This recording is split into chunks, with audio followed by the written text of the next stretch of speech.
Good morning, good afternoon, good evening, whenever you happenstance in this Truth Bomb Riff. My name is Patrick Lovell. I am the producer with the $71 trillion Truth, and I'm recording this on Tuesday, November 11th at approximately 11 a.m. Eastern Time, and that would put it at 8 a.m., obviously Pacific Time. And I was motivated to record a brief Truth Bomb Riff. And for those of you discovering this, and we're getting new viewers all the time, and I appreciate that.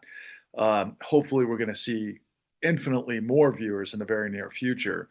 But what these are some sort of combination of, I'd say, a kaleidoscope of the experiences that I've had that are filtered into the revelations that I'm trying to get everybody in the country to kind of not kind of wrap their heads around, not just wrap their heads around, wrap their souls around, put it in their heart, and then basically become, the beat to which we all drive in unity together to purge the misery of tyranny and unleash the renaissance of possibility. And the way I like to describe these as they are part, lecture, part sermon on occasion, depending on my mood, and then ultimately part self-help therapy. And it was interesting.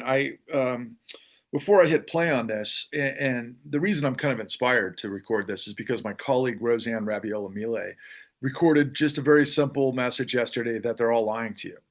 Now, she didn't go into details and tell you exactly how they're lying to you, because what she did was they're all lying to you. You know it. All you have to do is open up the door to the cleannewdeal.org, and you'll find all the answers that everybody is hiding from you, or others in the political realm, in the media realm, celebrity realm, just don't have the capacity to be able to unpack for you, to be able to build a national consensus that's requisite to corruption. This is a movement to purge corruption. That's really what it is.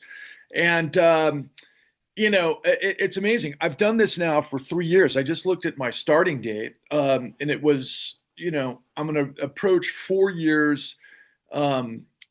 Again, that's kind of funny when I say it like that, because for those of you who maybe gone through the 12-step program, I think that's the way they start out, right? It's been 4 years since I started this journey in February. And the reason I'm sort of kind of trying to, I don't know, put corners on this and put some context into it is because we're seeing growth on our YouTube page that is spiking. And it's incredibly important because I've got to connect with millions of you. I know it's incredibly ambitious and you have no idea who I am, most of you. And those of you who do, thank you. Those of you who do and who have been watching these things from the very beginning, you've got to share these. You've got to try to get people to get their heads around this. And we've got to grow this as quickly as possible, because the framing on this, in putting together the idea that Roseanne Rabiola-Miele just said they're all lying to you, and you got to open up the door to this. Well, for me, the reason why I started this journey when I did was because I'm the producer of a seminal work called The Con. And The Con followed what was prologue in my first documentary film feature that I produced with my partner, Eric Vaughn, who you'll frequently see me with. And we're deeply involved with moving things forward to the next level. We've created a new initiative called Muckraking Media, and we're involved with some heavy duty stuff that I'll lay out to you in a moment. But 5 years ago, roughly, we had the opportunity to release The Con. And it was kind of a crazy time period because we had all of this information that we had put together that was probably 13, well, now it's 13 years. Then it was, I guess 8 years in the making, right? And it was an extraordinary effort. I mean, it took us thousands of hours to piece together. It took us millions of dollars to figure out, going cross country and all sorts of learning scenarios to do what nobody in media was willing to do, or could do for that matter. And now at that time period, we were always of the mindset that it's probably, just our intuition. We were looking around, reading the tea leaves based on things we were learning, and discovering that media just didn't have the capacity to be able to tell the stories that were important, given all of the scenario of what motivated us to go on this journey to begin with, which was the 2008 great financial crisis, of which I happened to go through with my family, where it was like this catastrophe. It was this incredible, it felt like a tidal wave that just came in and just completely destroyed our lives, and we were in survival mode. And then many years later, I was able to put together a deal in kind of a miraculous way to where I could put my skills as a producer, and I've been producing for now over 2.5 decades. But my background was I studied political science and journalism in college, and then I ended up in Hollywood, and I learned the film business and everything else. And I had done everything from rock and roll, which my partner and I are actually in the midst of doing right now, which has inspired me to kind of revisit my youth. I don't know if I'm going through a midlife crisis, but I've got a new car and I'm listening to loud music, and I'm a very happy camper as a result of that. But I came from this background of producing in Hollywood. Then I got into action sports and television and entertainment, and I did the Sundance Film Festival for a long time. And then I went independent, and I was working for this television program where we were giving away houses all over the country. And it was a big deal. I think we had about 30 people working on this bi-weekly production that we were traveling around the country. And I learned a lot about production. But ironically, it was a segue into what created the 2008 great financial crisis. And then, ironically, that crisis destroyed the production company that I was working for, the television show, my six-figure salary, and ultimately my life at the time. And since I'm a competitive guy, I'm a dynamic guy, I know how to get things done, I started asking questions, and one thing led to another. I put the financing together to be able to produce this seminal work that we released literally 5 years ago.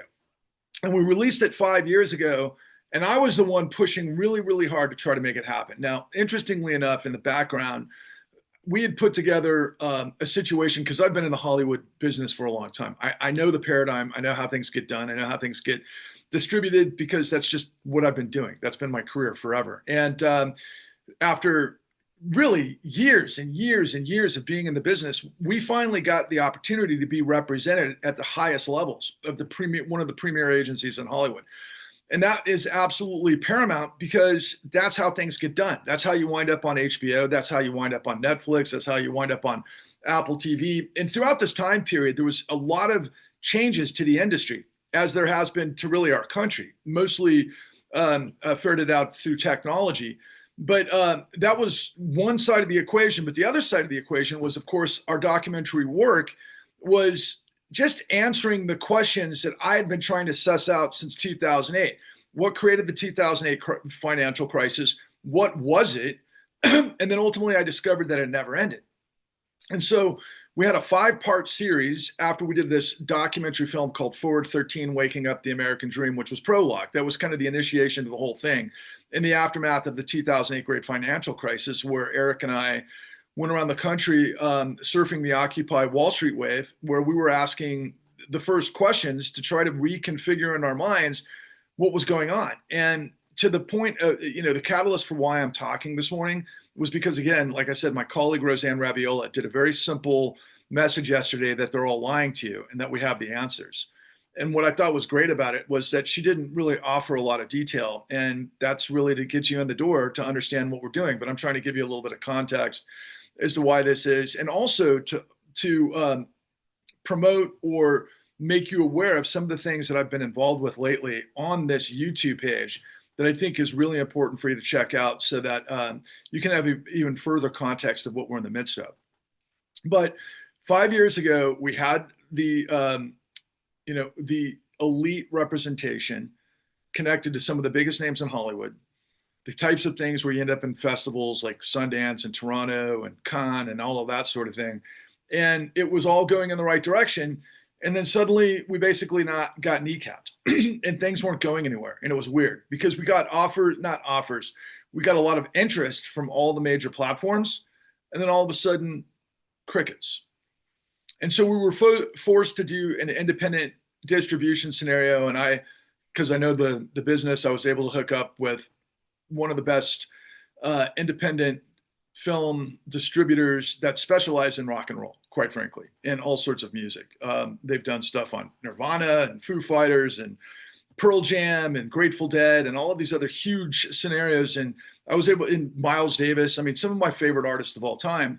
And these guys were cool enough to pick us up and they distributed us. But it was weird because they did what was called a soft launch. And They were trying to work all the angles to get us, into a streamer and to get us, more attention, and to obviously, given the very complicated and overwhelming world of algorithms and all of these types of things that have overwhelmed our media sort of uh, ecosystem, they're we're masters at trying to be able to put things in the right places and everything else. And so we were on our way to doing really important things. But the next thing I know, COVID comes around.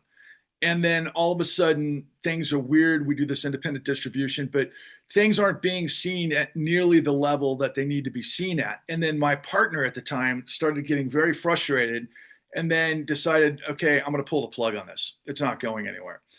I mean, we just kind of left it out there on Amazon, and it was seen. I think it had, millions of views in terms of the algorithm and everything else, but I don't know how many people actually saw the entire series, right? And the thing that was crazy for me was that the information that we provide in the con, after we were asked all the right questions in Forward 13, Waking Up the American Dream, was what the entirety of the United States government didn't do on behalf of the American people in a way that I had expected it to do, because I just thought the government was filled with professionals, and I knew about all of the agencies, and I knew what their roles were and how crime gets investigated and how things get sussed out.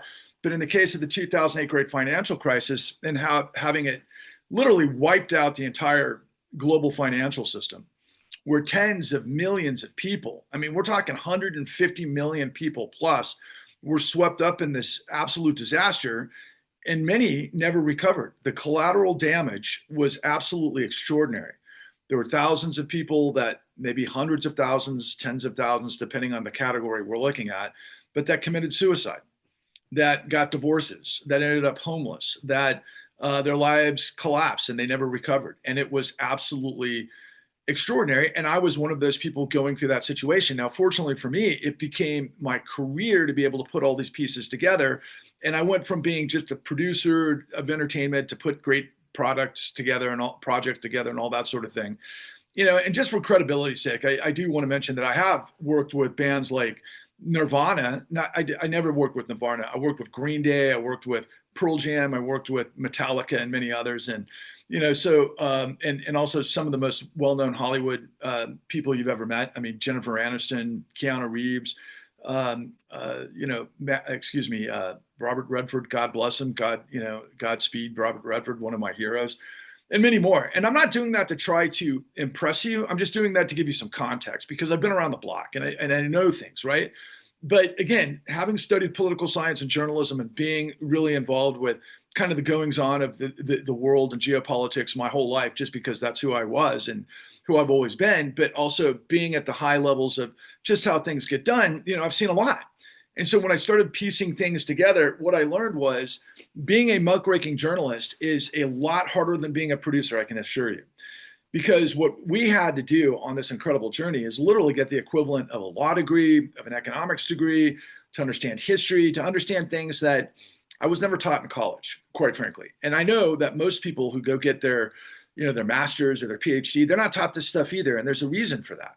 And so these elements of what we reveal in our work is exactly what my colleague Roseanne was trying to tell you. They're all lying to you. They're all pissing on your head, telling you what's right. And that is the situation, and it has been. And so when we released the con, it got kind of oddly, just disappeared in the ether. I mean, it felt like it got overwhelmed by the system, or it got quashed. It didn't get the right mojo, even though we had one of the best PR agencies out of New York. And like, we were getting interviewed by The Guardian. We were in all sorts of international brands that were, at the highest levels. But what we discovered was, unless there's a massive, massive campaign, and then it starts to catch on and millions of people start to wrap their heads around it, it just dissipates. You got to think of it as a wave, right? So wave comes, it builds, it crests, but sometimes it could just shallow out and then dissipate, right? And so the energy just never really caught on to the level to where the hundreds of millions of people that were victims of the revelations that we were providing couldn't connect. I should be a household name. I should be known around the world. The information I have is so extraordinarily gargantuan.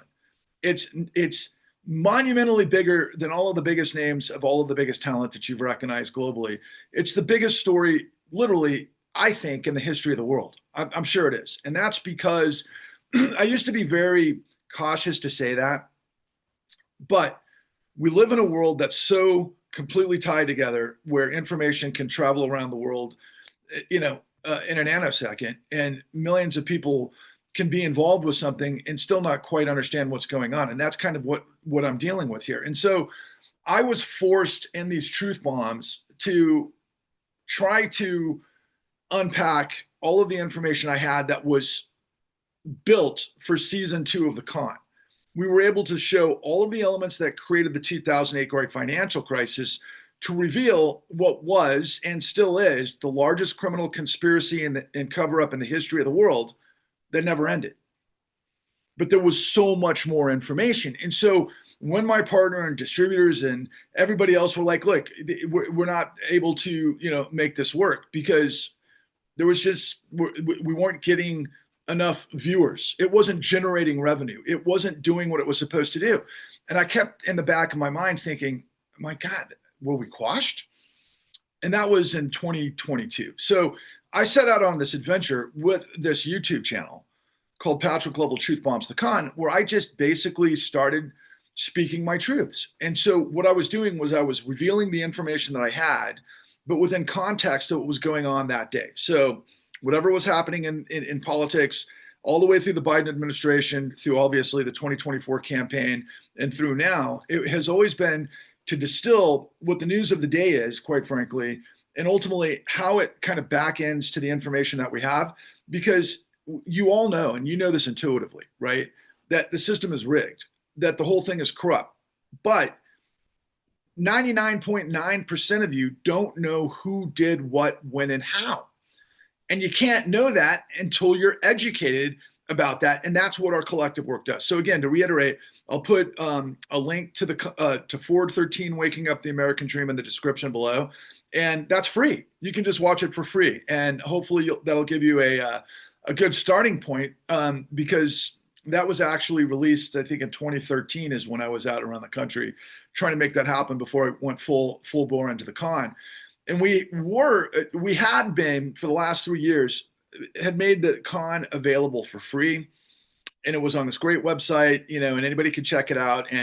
But unfortunately it wasn't generating as much activity as it should have. And so the powers that be behind the scenes, because my partner and I kind of split a while ago, and that led to my divorce and all sorts of horrific stuff. And by the way, that's another reason why I decided to continue down this path, was because I'd put my entire life into this. And it's the biggest story in the history of the world that affects billions of people, literally. And I know that if you don't know who I am, you're thinking to yourself, Patrick, you're freaking nuts. No, what's nuts is you don't know that. And that's literally the real situation. And so I kept driving, and I'm just, if there's any quality that I have that is, elite in some ways, it's tenacity. My intelligence, I'm not a rocket scientist. I'm a probably pretty average intelligent guy. I'm obviously very inquisitive. I ask a lot of questions, but I understand systems. I understand how things are supposed to work, and I understand when they don't work. And when they don't work, I ask questions. So just ask yourself right now, given what just took place with Chuck Schumer and the 8 Democrats ending the government shutdown, and now that we're going to see healthcare, which is going to affect me as well, coverage, on the ACA, the Affordable Care Act, and so forth, go through the roof. And I think that they're talking about millions of people on Medicaid having their services cut, and so forth, which will lead to deaths. I don't know how many deaths. It's going to lead to a lot of deaths. I can tell you, after Doge and all of these things that have happened during the Trump administration so far, we're on the pathway where millions of people are going to die. And that's not an overstatement. That's not hyperbole. I got that information from some of the most notable people in our country that are, legal experts and economic experts and so on and so forth. I mean, we're in dire straits, people, and everybody knows it. But Steve, when I wake up in the morning, for example, as we all do, and we look at our phones, right? There's a feed, this cascade, right? And if I get caught in a certain cascade, I'm a rock and roll guy. I like action sports and everything else. And I'll, give you a quick description on kind of what I'm overwhelmed with when I wake up and I'm just trying to get my day started. So I'll see some action sports. I'll see skateboarding. I'll see skiing, some mountain biking, some crazy stuff, some rock and roll stuff, great musicians, tributes to Ozzy a lot of the times, or whatever pops up on my phone, a lot of stuff with the Rock and Roll Hall of Fame, because obviously we just had the induction. And congratulations to the White Stripes and Soundgarden and Bad Company and Outcast. I think it was a couple that come to mind that were really cool. And and then I get like what cheerleaders and fun stuff, and and then it goes on from there. So it's a lot of overwhelming information, right? It's like either in some way, whatever, if you're an alcoholic, it's like alcohol. If you're a crack addict, it's like crack. I mean, it just overwhelms your sensibilities, and so you can't really focus, right? And so usually what I do is I try to minimize my time on that sort of algorithm, and then get my day started, get rolling, and then I start focusing on what's happening through mainstream media, what's happening on my independent feeds, and then I filter it into all of the things that I'm involved with.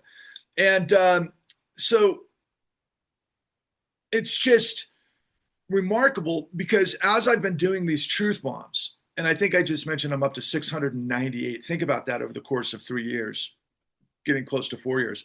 And by the way, the reason why I did all of that, as I mentioned earlier, was to communicate all of the information I have. And by the way, I was learning as I went, because this story never ends. You keep pulling the thread and you learn more and more and more every single day. But I've been validated about everything. And so, for example, when I was starting with trying to juxtapose what was happening during the Biden administration, I was trying to get this information out there so millions of people could understand what happened. But I was doing it in a causality to warn everyone of what was coming. And one of my catchphrases is corruption burns and fuels fascism. And I kept warning over and over and over that if we don't get a hold of this, the inverse perverse of the law is lawlessness. And what I began to understand, I used to think about communicating that, and I would encourage you to go back and read some, or not read, but watch some of my earlier truth bombs,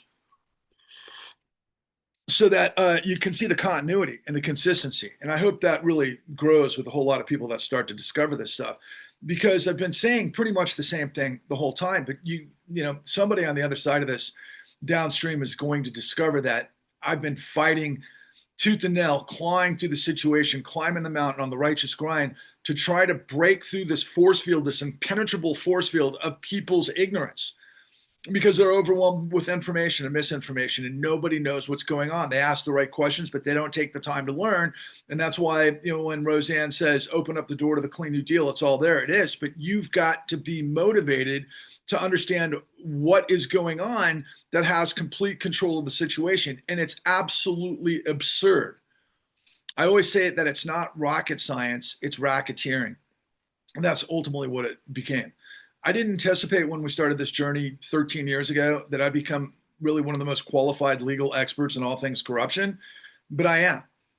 And I do know racketeering inside and out at the highest levels, and I know how all of the predicate acts work and to what degree. And I can tell you right now, and I use this in a hashtag, and I have said this in front of 20,000 people at the No Kings rally, that we're part of the racketeering presidency. And I'll add that hashtag Don the Con Rico pedo pig. I mean, not only is he stealing right before our eyes, having gotten away with a 747 illegally because the emoluments clause with the 747 from Qatar, but also billions of dollars that he's looted from this crypto apparatus that's just a pay-to-play scheme that's backdoor, not to mention the tariffs that are all into the pocket, while the Trump administration is trying to starve 42 million people.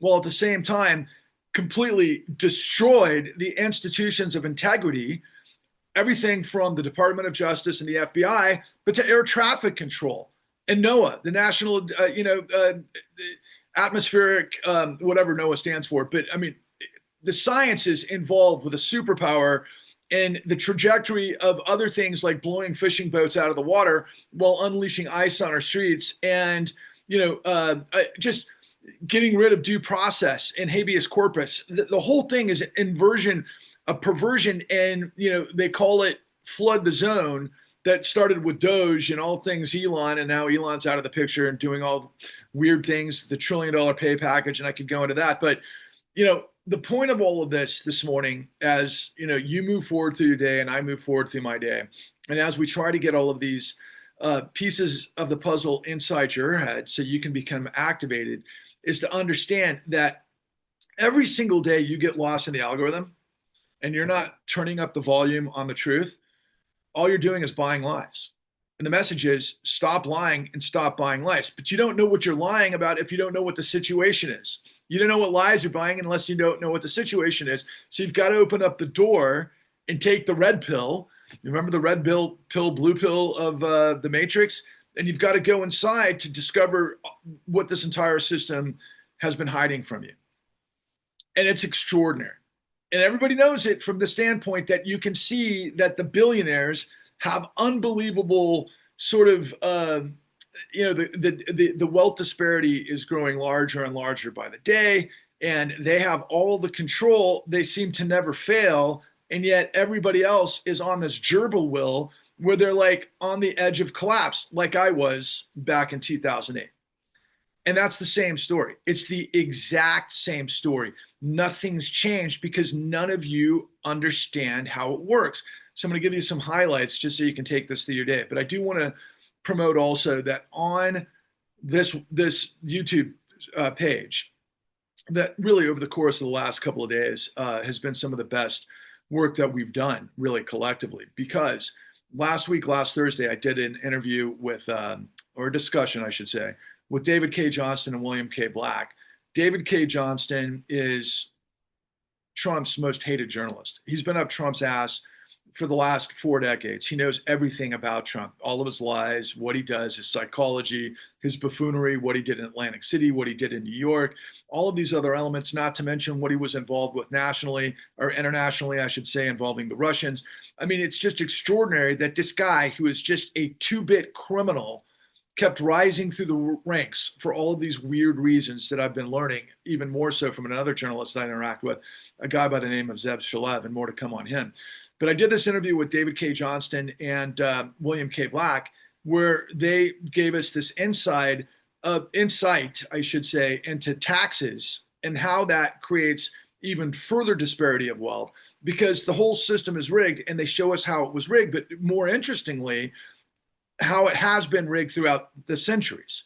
There's always kind of a pattern that takes shape when absolute power corrupts absolutely. And so you can get an insider's view into that, which is extraordinarily helpful. Further, I did an interview with my colleague, Eric Vaughn, where we rolled out the Clean New Deal, which was extraordinary from his perspective of asking questions, which I thought was great because we've been on this journey together, and it lays out the whole Clean New Deal. So I'd encourage you to check that out as well. We also did a New Untouchables recording last Friday. And once again, the New Untouchables are the folks that I've aggregated that came out of my work in the con, beginning with William K. Black, who is the country's preeminent criminologist, but regulator that has taken down thousands and thousands of white-collar executives involved with billions and billions of dollars of crime that have led to millions of people in misery.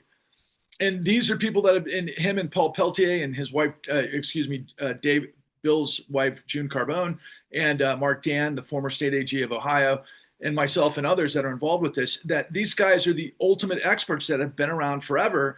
And what they do week in and week out is they explain and express and expose all of these things that are illegal about the Trump administration. And we laid out, which I laid out, the last 2 No Kings rallies, which is incredibly important to build the consensus in this potential movement to purge corruption, because it's really the only one that exists, where I laid out that we've got this initiative that is really called the Fight platform, which is amazing, to restore law. And the way we're going to do that is we're going to work with whistleblowers, high level whistleblowers that are going to be involved with hearings at state legislatures that have subpoena power to work around non-disclosure agreements to be able to get this information to the public in the midst of a massive, overwhelming consolidation of media, even more so than it's been happening over the course of the last 2 decades. So what I discovered when we first started this journey, by the way, in media, I kept asking myself, why are we telling this story? because nobody else would. But that was by design, because hedge funds and private equity took over all the newspapers around the country. They consolidated them. And that was pretty much from 2000 forward. And now we're seeing, like, the nail in the coffin of the free press, quite frankly, with the likes of Larry Ellison, the CEO of Oracle, maybe the richest guy in the world, depending on the day, and his consolidation of media from Paramount with the mega merger and acquisition that took place a couple of months ago with Skydance, and then buying over the parent company of Paramount that owns 60 Minutes, among others, that can do ridiculous scenarios like give us an interview with Donald Trump where it's just basically propaganda. This is state-run television. And that's why we're creating, my partner and I, Muckraker Media, to continue to give this information to you in a way that nobody else can, because they're all lying to you. To go back to what Roseanne said, they're all lying to you. How are they lying? Because they're not telling you who did what, when, and how. And so that's how this whole story began with the con. So, for example, the Supreme Court last year basically, after decades of maneuverings by billionaires and very orchestrated scenarios by the likes of Leonard Leo, and he's involved with this, Opus Dei, which is scary in its own right because it's a religious, sector more extreme from the Catholic Church. But that was all the impetus based on Roe versus Wade, get rid of abortion and a woman's right to choose. And that obviously led to Dobbs.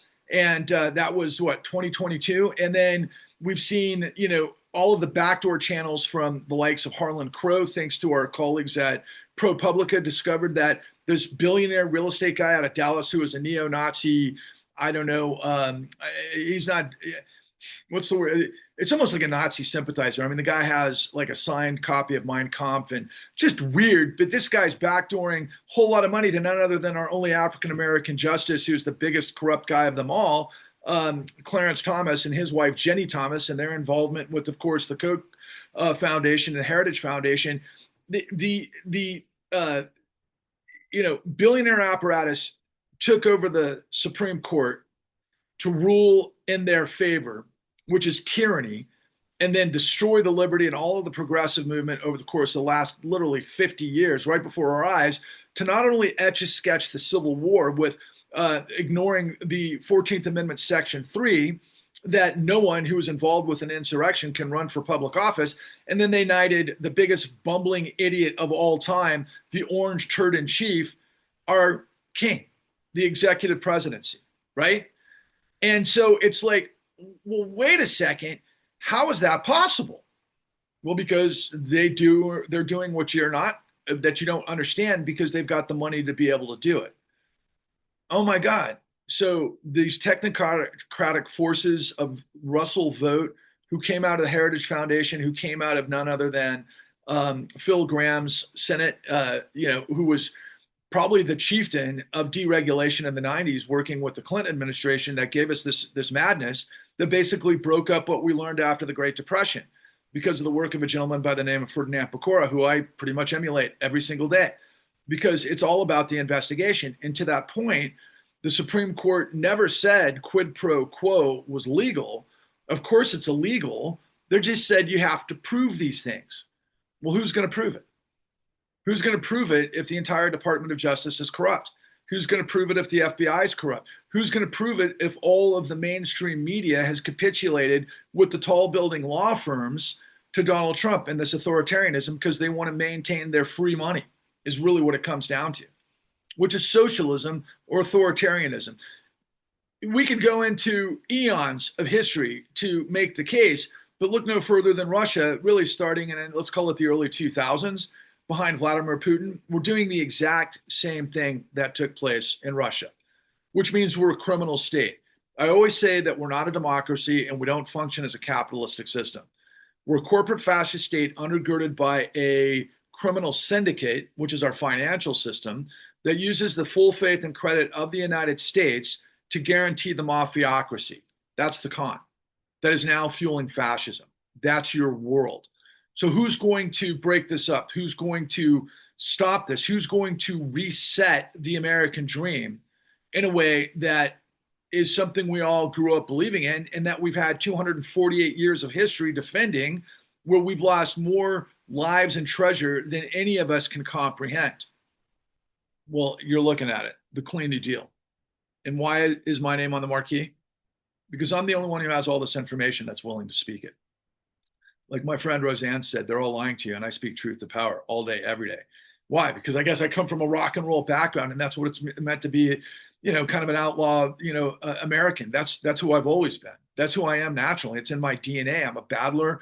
I'm a competitor, and I'm somebody who hates evil. To be quite frank with you, and yeah, maybe I think of it like in a comic book sort of paradigm that I grew up with. There's a reason we had Superman and Batman and Gotham and all of these things because that was their era.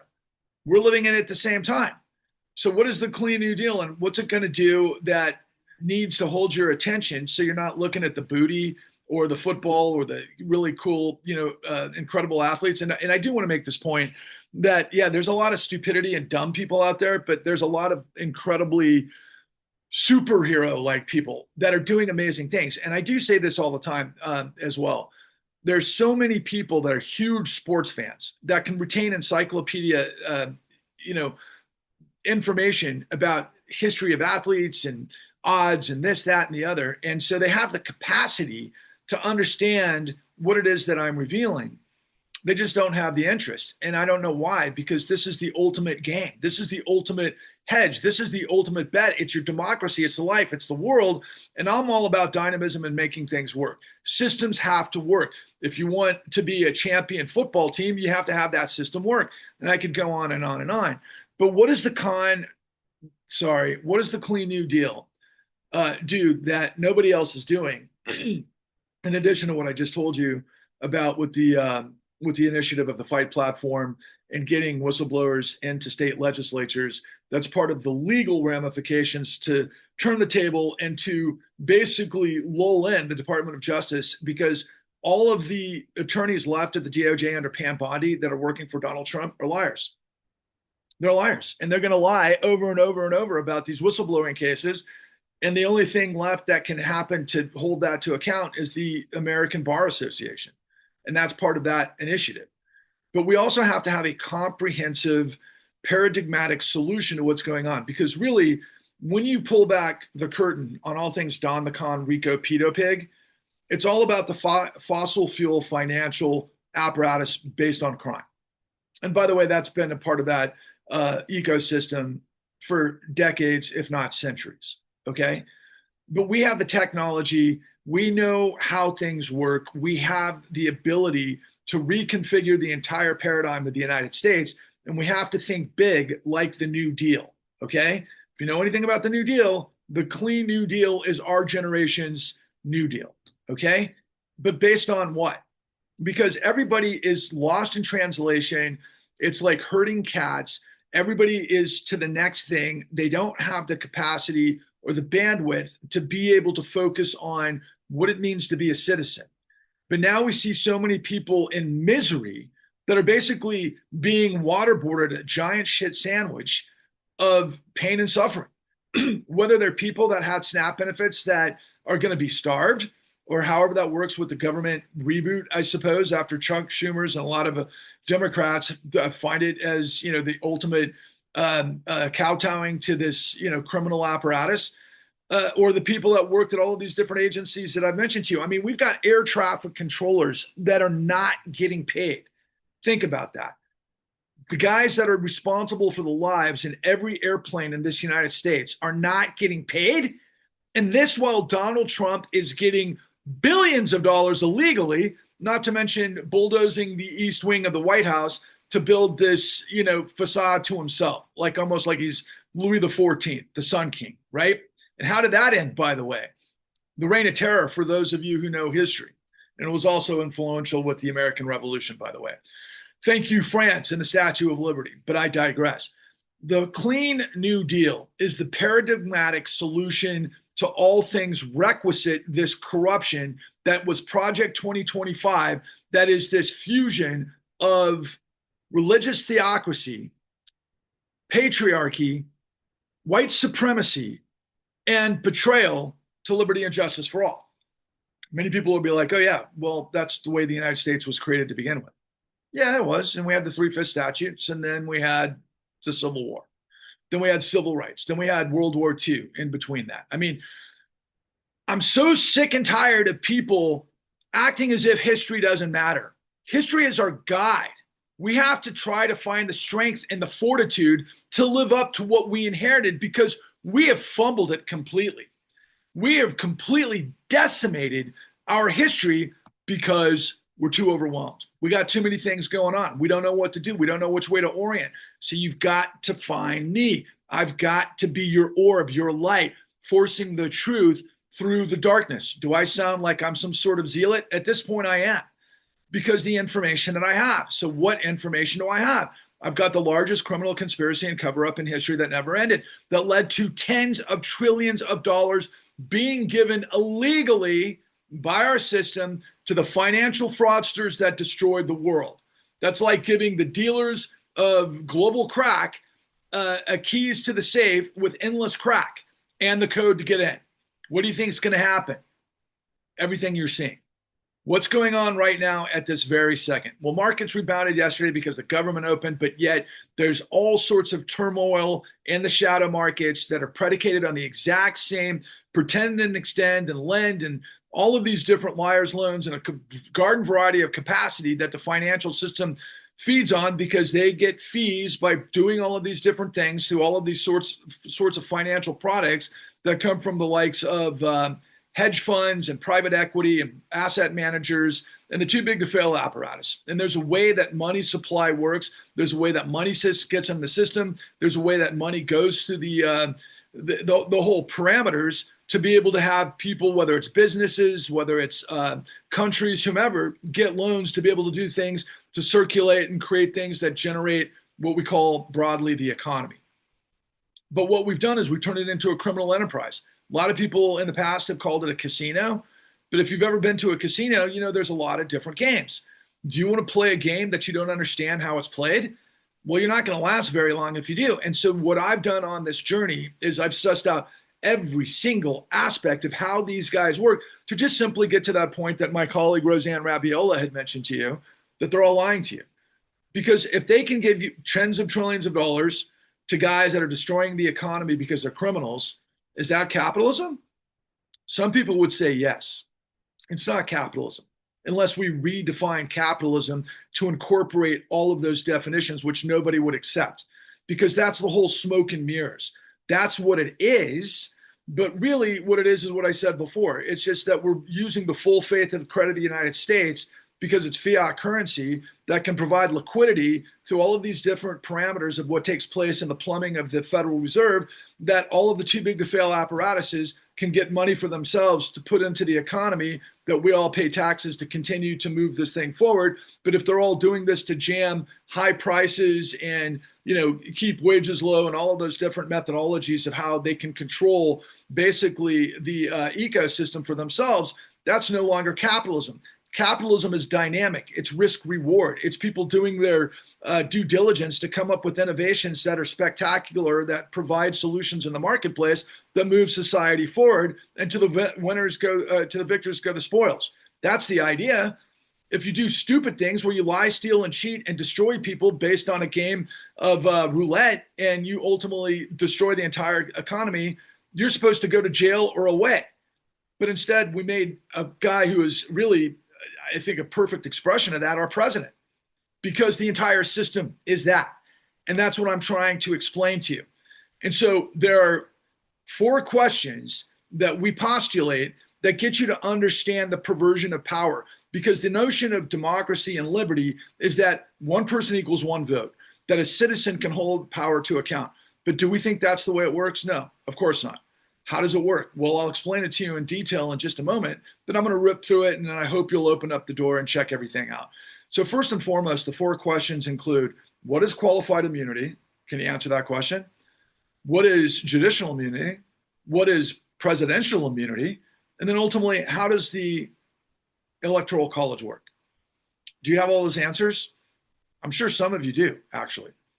But I'll give you a quick checklist, okay? If you have qualified immunity, what that means is the police can shoot to kill and not be held accountable if they do something like murder.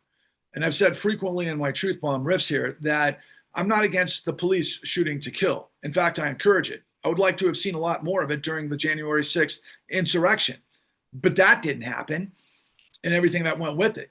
But I don't. The flip side of that is, if you've ever seen the movie Training Day, you know that Denzel Washington's character was a dirty cop, and if he can plant drugs on you, and if he can be a bad guy with corruption, he can destroy you.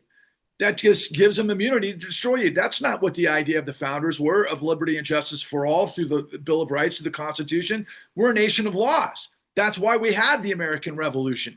That's why we had, civil rights, the Civil War and on down the line.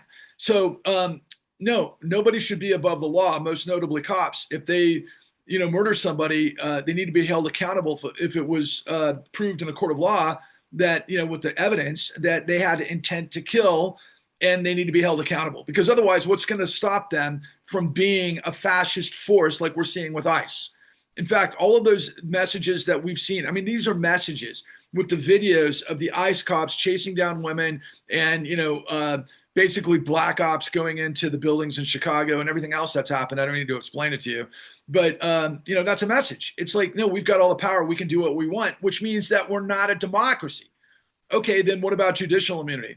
Well, I don't want to litigate the whole thing in terms of the appellate courts and the federal courts and so on throughout the pipeline of how this whole legal system works, but especially as it relates to the Supreme Court. If these guys are pay to play with the billionaires to destroy all of the progress of what this country has done collectively, do you think they should be held accountable? I do. Senator Whitehouse says that we have to have a code of ethics. I don't want a code of ethics. I want the law to hold them accountable, and I want there to be institutions that do investigations if they catch wind of something that's irregular. Like, for example, a white supremacist paying backdoor to a black Supreme Court justice who's married to a white supremacist so that he can have free trips all over the country and live this incredibly important lifestyle because he's a Supreme Court justice, among other things. So what about presidential immunity? What was this whole situation about no kings? Do we want a president that's above the law that can use SEAL Team 6 to murder or assassinate his political rivals? Not me. But what are we doing to stop it? What are you doing to stop it? That's the question. And then ultimately, what is the Electoral College?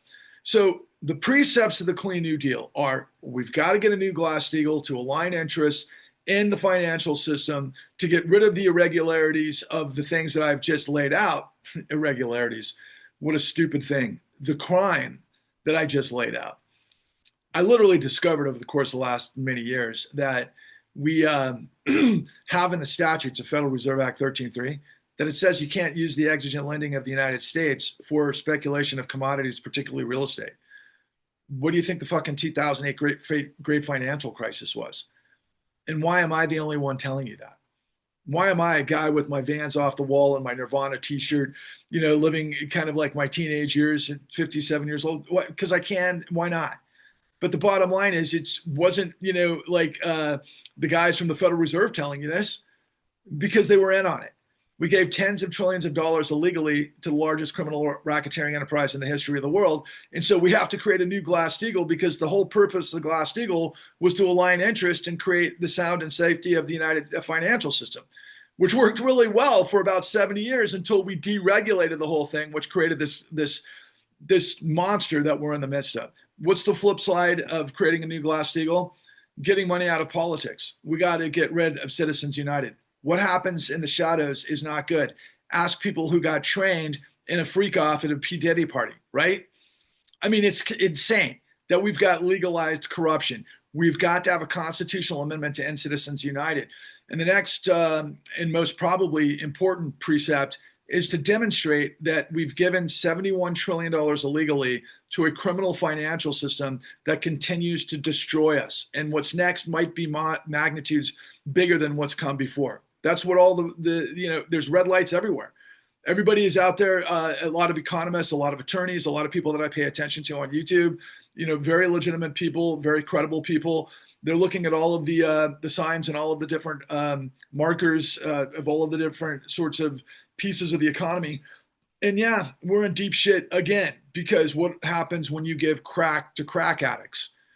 You're going to freaking die. You're going to seize up. So We've got to end that. And what I'm trying to tell all of you, and this is probably the most important thing of all, for those of you who realize the climate crisis, for those of you who realize that we've got an ecological disaster on our hands, for those of you who understand we've got an education disaster on our hands, for those of you who know that there's systemic rot of racism in prisons that are basically modern day slavery, and so many other elements, including science and everything else, how are we going to get the money to fund it, right? That's the question. How are we going to get the money? I'm telling you, we've already given $71 trillion to these criminals. And I want to put this into perspective, and I hope this really lands with you. So Elon Musk, I think, is now worth over $400 billion. Same with Larry Ellison.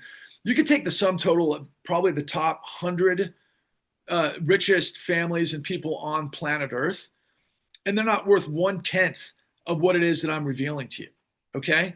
So you should consider, what would you be like if you were in the presence of Elon Musk or Jeff Bezos or Mark Zuckerberg or whomever? Most of us really worship money, right? Don't we just like, oh my God, I want to be a part of this. How do I get a piece of this? You'll do anything to be associated with that. Think about it, right? I've got the $71 trillion truth. What's that make me to you? Well, I'm not trying to exploit you. I'm not trying to make you my sexual deviant slave. I'm trying to get you the empowerment to become the dynamic American that we're all supposed to be. And what I'm explaining to you is that we can find $71 trillion with a massive political movement to basically reconfigure the productive capacity of the American economy. And there's other plans like jobs programs and everything else where we get the country to work and we become an incredibly productive society, but getting us off of fossil fuels primarily to become a sustainable world. This is the greatest opportunity in the history of the world. Remember when I said we're going to purge the misery of tyranny to unleash the renaissance of possibility? That's what I'm talking about. But we can only do that if tens of millions of you are joining me and us on this Clean New Deal. Because, and I'll get to that closing point in a second, but I want to finish with the final precepts of the Clean New Deal. So don't fret about the money. By the way, the way the government's designed is that Congress is supposed to be able to, they've got the power of the purse. You get everybody, on certain packages, like war, and then you vote for it, and then we find the money for it because they've got the power of the purse. They can fund anything that they want to. Yeah, there's questions of economics in terms of inflation and other key scenarios that have to be held in bay, but we've got hundreds of years of economists that know how to do that if they have the right leadership instead of playing ball for the corrupt people. That's what they're doing right now. The economists are malleable just like everybody else, which makes them uncredible. I'm the guy that's got the $71 trillion truth. And I promise you, nobody else on your feed does. Just look around all day. Look at the chicks dancing. Look at whoever's giving you information. Does somebody out there besides me have the information of the $71 trillion truth that affects the entire planet? No. And that's why you haven't heard from me before. So it's up to you to like, subscribe, and share to get this information out, but you've got to walk through the door of the cleannewdeal.org. So moving forward, remember I mentioned the 4 questions? We got to get rid of qualified immunity. We got to get rid of judicial immunity. We got to get rid of presidential immunity. That's insane. And then we've got to get rid of the Electoral College, and there's a way to do that. And for those of you going, how are you going to do that? There's no way you can do that. You got to get a constitutional amendment. Okay, my friends, what did Project 2025 do with all of the executive orders and Doge? Did you see that coming? Anybody who read that should know, yes, I saw it coming. That's what I was doing all of this time on the Truth Bomb Riff, saying this is what they're going to do. Corruption bursts and fuels fascism. It's not rocket science. It's racketeering. It's a perversion of power. So it's tyranny. What was the United States born to be? Liberty and justice for all. Who do you pledge allegiance to? I know who I pledge allegiance to. And then moving into the final pieces of this, you have to get rid of some of the most basic asinine scenarios of what takes place in our government right now. We've got to be able to stop insider trading from Congress. We've got to be able to do term limits, because having Mitch McConnell on the floor of the House, lockjawed, basically, signing a bill, from his cold dead hands is insane. It's a joke. That's not dynamism. That's tyranny. And we just saw, of course, Nancy Pelosi, announcing retirement. I mean, my God, the woman made out with hundreds of millions of dollars because of the stuff that I'm talking about. Okay, I know there's a lot of Democrats that like she was the greatest speaker of the House in the history of ever, but yeah, she's getting hundreds of millions of dollars, guys. And if someone's getting hundreds of millions of dollars from inside pool, do you think they're working for you? How naive would you have to be? So the final piece of the puzzle is we've got to get 13 Supreme Court justices into the Supreme Court. It's happened before. It's got to happen again. We've got to railroad what Project 2025 did. This is what you do when you're in a fight. It's a street fight, just like Gavin Newsom and Proposition 5, sorry, to combat what's going down in Texas. And actually, I just saw last night that Gavin Newsom went down to Houston, Texas, my old town, and basically delivered a message to Governor Abbott, which I thought was really good. And I know that a lot of people have some baggage with Governor Newsom, but look, Governor Newsom, for me, and apparently he was going down to the renewable energy or the sustainable energy conference that the United States isn't attending this year, on behalf of California, which is showing leadership. But just so you know, he came out of the world of the Gettys. He's a part of the Getty Empire. That's what got him into politics to begin with. They were partners in his vineyards or vice versa, or however that worked. And then he came up through the system. And so, he's an oligarch as well. Okay. He's a good guy. I like him, but he is. And so that is the clean New Deal. So if you, me, and everyone you see who isn't a Nazi, who believes in dignity and liberty and integrity and decency and sustainability and beauty, when we merge in unity behind the clean New Deal, it is our destiny to purge the misery of tyranny, to unleash the renaissance of possibility. And you have to stop lying. You have to stop buying lies. And you have to become a nuclear reaction vector to the big bang of truth that we're delivering. It's the only way to save this country. I think we're at the end. If we don't merge in unity, and it's not coming from anywhere else, it's not coming from anybody else. Nobody has this information and is willing to go to the mat with it. I know that we saw a bunch of victories last Tuesday, which was like a blue wave. We saved a bunch of Supreme Court justices in Pennsylvania. Obviously, things that were happening in Mississippi were very interesting. A couple of Democratic governors, Zoran Mondani. But Zoran Mondani's initiative is free transportation to the families of New York. Obviously, rent control, maybe some state-run grocery stores or city-run grocery stores. And that's not what we're talking about. Thank you to you all for listening. Have a wonderful day. Onwards and upwards, and we'll be in touch soon.